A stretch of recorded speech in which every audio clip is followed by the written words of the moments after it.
कह रहे थे पकौड़े तलवाएंगे, अजीब अजीब सी बातें करते हैं। कहते हैं सावधान रहिए। कांग्रेस पार्टी ने अपने घोषणा पत्र में लिखा है कि अगर आपकी 2 गाड़ियां हैं तो कांग्रेस पार्टी 1 गाड़ी ले लेगी। कि सावधान रहिए, अगर आपके पास 2 भैंसे हैं तो कांग्रेस पार्टी 1 भैंस चुरा लेगी। आपको अपने काम नहीं गिना सकता और आकर ऐसी बकवास की बातें करेगा जिससे ये पता चलता है कि वो आपसे कट गया है। नमस्कार, आदाब, सत श्री अकाल, जय भीम, जोहार। मेरा नाम है नवीन कुमार। कहां तो भाजपा सोच रही थी कि राहुल गांधी को अमेठी में फंसाकर पूरा माहौल बदल देंगे, लेकिन वहां से किशोरीलाल शर्मा को उतारकर कांग्रेस ने खेल और खेल के नियम दोनों बदल डाले। और खबर यह है कि स्मृति ईरानी को किशोरीलाल ने अमेठी में दिन में तारे दिखा दिए।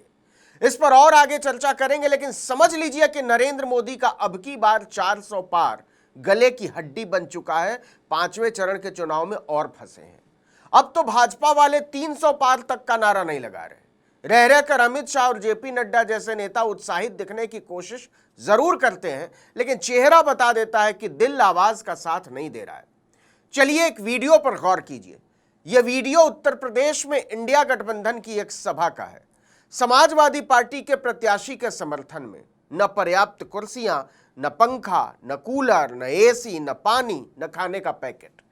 फिर भी आप जरा लोगों की संख्या का हिसाब लगाइए।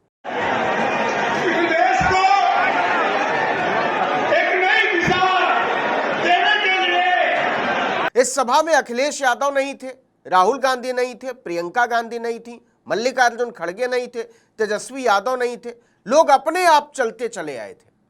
ऐसे ही उत्साह का नतीजा है कि अखिलेश यादव ने ऐलान कर दिया है कि 7वां चरण आते आते भाजपा का कोई नाम लेने वाला नहीं बचेगा। बहुत सारे चुनावी विश्लेषकों का कहना है कि आप मानेंगे नहीं, लेकिन हकीकत यह है कि भाजपा की सबसे ज्यादा हालत उत्तर प्रदेश में खराब है। उसके बड़े बड़े योद्धा परेशान और पसीने से तरबतर हैं और सबसे ज्यादा मुश्किल में है स्मृति ईरानी। खासकर राहुल गांधी की अमेठी में हुई सभा के बाद से माहौल बहुत तेजी से बदला है। राहुल गांधी ने साफ कहा कि यह चुनाव संविधान और आरक्षण बचाने का चुनाव है। जो भी मैं चाहता हूं मैं प्रधानमंत्री के मुंह से बुलवा सकता हूं। आप मुझे बताओ क्या बुलवाना है नरेंद्र मोदी से, मैं कल बुलवा देता हूं। राहुल अपनी जगह बिल्कुल सही बोल रहे थे। संविधान से लेकर गारंटी, आरक्षण और अडानी अंबानी तक मोदी राहुल गांधी के उठाए हुए मुद्दों के पीछे पीछे भागते नजर आए। इससे पहले नरेंद्र मोदी इतने दयनीय कभी नजर नहीं आए कि वो राहुल गांधी की हर बात का बार बार जवाब दे रहे हो। पंजे और साइकिल के सपने टूट गए, खटाखट खटाखट। दूसरे चरण के चुनाव के बाद से ही मोदी राहुल की नकल करते नजर आ रहे हैं। तो ऐसा क्यों हुआ है और क्यों हो रहा है? क्योंकि वो समझ रहे हैं कि बेरोजगारी इस देश का सबसे बड़ा मुद्दा बन चुका है। मीडिया दिखा नहीं रहा है, लेकिन अग्निवीर योजना नरेंद्र मोदी के लिए बहुत बड़ा गड्ढा बन गया है। पूरा का पूरा परिवार मोदी को कोस रहा है और ऐसे ऐसे परिवार खिलाफ हो गए हैं जो 10 साल से नरेंद्र मोदी के भक्त मतदाता रहे। वही किया जो मोदी ने कहा, ताली बजाओ, थाली बजाओ, झुंझुना बजाओ, सब किया। हर विदारक गंध को सुगंध बताया, लेकिन इस बार वो मोदी से उखड़े हुए हैं और स्मृति ईरानी इसके ताप को महसूस कर रही हैं। शुरू में जब कांग्रेस ने किशोरीलाल शर्मा को उतारा था तो बहुत सारे लोगों ने इसे राहुल गांधी के डर से जोड़कर देखा था, लेकिन जल्दी ही सबकी समझ में आ गया कि एक ऐसी रणनीति थी जिसने मोदी और भाजपा के हाथ से बहुत बड़ा मुद्दा ही छीन लिया। केवल 10 दिन में स्मृति ईरानी की मुस्कान गायब हो गई। किशोरीलाल ने उन्हें गली गली में हाथ जोड़कर घूमने पर मजबूर कर दिया।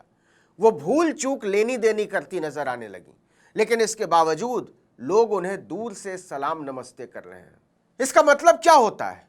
प्रमोद तिवारी ने कहा कि स्मृति ईरानी के लिए किशोरीलाल शर्मा ही काफी हैं, वही हरा देंगे। दरअसल पिछले 2 चुनावों के प्रदर्शन की वजह से इत्मीनान से बैठी स्मृति ईरानी अतिरिक्त आत्मविश्वास से लबरेज थी, लेकिन जैसे जैसे चुनाव आगे बढ़ा स्मृति ईरानी का आत्मविश्वास भी हिलने लगा। आई है कांग्रेस की नेत्री कहने लगी कि बीजेपी क्या करती है, धर्म धर्म बोलती है। करके गई कि नहीं करके गई? भाई है आई कैसे चाहूंगा कुछ नहीं किया मोदी ने। आपको बता दें कि गांधी परिवार ने अमेठी से चुनाव भले न लड़ा हो, लेकिन उसने अमेठी को छोड़ा नहीं। प्रियंका गांधी ने खुद अमेठी का कैंपेन चलाया। वो रायबरेली में बैठकर दोनों सीटों के लिए रणनीति बनाती रही, दौरे करती रही, रोड शो करती रही। मैं आपको अपना बेटा सौंप रही हूं। जैसे आपने मुझे अपना माना, वैसे ही राहुल को अपना मानकर रखना है। चुनाव प्रचार के आखिरी दिन, आखिरी पल तक भाजपा अमेठी में दांव पेच लगाती रही, क्योंकि यह मोदी शाह के लिए प्रतिष्ठा का सवाल बन गया है। इसकी वजह है, अगर किशोरी लाल ने स्मृति ईरानी को हरा दिया तो यह स्मृति ईरानी की नहीं, नरेंद्र मोदी की हार मानी जाएगी, क्योंकि उन्होंने केरल से कलकत्ता तक अमेठी की सीट से चुनाव न लड़ने पर राहुल गांधी का मजाक उड़ाया है। लेकिन अखिलेश यादव ने अमेठी जाकर 450 रुपए का सिलेंडर होने पर स्मृति ईरानी का सिलेंडर कंधे पर लेकर कूदना याद दिलाया। अमेठी में सिलेंडर वाले लोग अब सरेंडर कर रहे हैं। जैसे जैसे चुनाव गुजरता जा रहा है, वैसे वैसे इंडिया गठबंधन का आत्मविश्वास बढ़ता जा रहा है और भाजपा का आत्मविश्वास गिरता जा रहा है।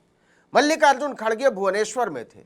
वहां उन्होंने एलानिया तौर पर कहा कि मोदी तीसरी बार प्रधानमंत्री नहीं बनने जा रहे हैं। आप इसको नोट कर लीजिए। बीजेपी की सरकार केंद्र में नहीं आने वाली है। मैं ये आंकड़े के साथ आपको बताया। 68% सीटों पर चुनाव हो चुके हैं। 5वें चरण के बाद लगभग 80 सीटों पर फैसला हो चुका रहेगा। इसका मतलब यह है कि चुनाव को जिस दिशा में बढ़ना है, बढ़ चुका है, और यह रफ्तार नरेंद्र मोदी को बहुत परेशान कर रही है। सपा और कांग्रेस से सावधान करने के लिए आया। वे सौगात उनको बांटते हैं जो उनके लिए वोट जिहाद करता है। ऐसे हालात में यही कहा जा सकता है कि इब्तदाए इश्क में रोता है क्या, आगे आगे देखिए होता है क्या। इस वीडियो में इतना ही, लेकिन अगर आपने आर्टिकल 19 इंडिया को अब तक सब्सक्राइब नहीं किया है तो फौरन कीजिए, बेल आइकॉन दबाइए, घंटी जैसी आकृति, लाइक कीजिए और कमेंट करके बताइए हमारा वीडियो आपको कैसा लगा। हमारा ट्विटर हैंडल है article19_India। नमस्कार।